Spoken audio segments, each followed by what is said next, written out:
जगन्नाथ आज भारतर यशस्वी प्रधानमंत्री नरेंद्र मोदी नेतृत्व में पुरीर जो विश्व प्रसिद्ध रथयात्रा जगतर नाथ आराध्य जगन्नाथंकर रथयात्रा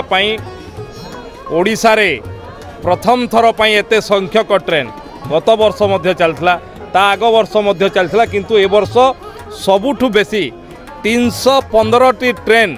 जो थे पाखापाखि 15 लाख लोकंकु रेल विभाग द्वारा पुरी को किभली भाव में पहुँची पारे प्रभु जगन्नाथंकर अनन्य रथयात्रार दर्शन करें एवं सुरक्षित भाव में फेरी पारे तापाई रेलवे विभाग पक्षर व्यवस्था कराई। आज आम अत्यंत खुशी झारसुगुड़ा दे राउरकेलू आरंभ होता ट्रेन आज झारसुगुड़ा जाइए स्वतंत्र भाव में स्पेशल ट्रेन केवल रथयात्रा आपण मानकर माध्यम रे झारसुगुड़ावासी तरफ प्रधानमंत्री नरेंद्र मोदी केंद्र रेल मंत्री श्रीयुक्त अश्विनी वैष्णव